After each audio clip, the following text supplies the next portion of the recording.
প্রচণ্ড খারাপ সময়গুলোতে যখন মেন্টাল সাপোর্ট দেওয়ার মতন কাউকেই আমরা পাশে পাই না, ঠিক তখনই আমরা বলি একা থাকাই ভালো।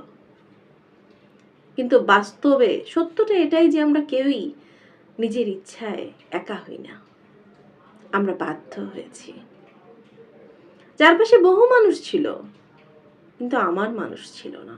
আর এই শূন্যতাটা যখন আমি অনুভব করেছি, তখনই নিজেকে শক্ত করেছি।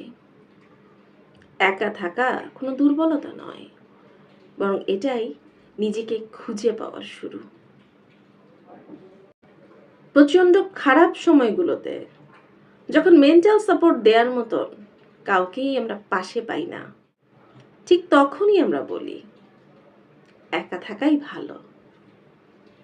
কিন্তু বাস্তবে সত্যটা এটাই যে আমরা কেউই নিজের ইচ্ছায় একা হই না, আমরা বাধ্য হয়েছি।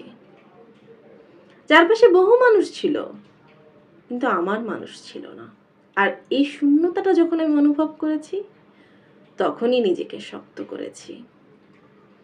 একা থাকা কোনো দুর্বলতা নয়, বরং এটাই নিজেকে খুঁজে পাওয়ার শুরু।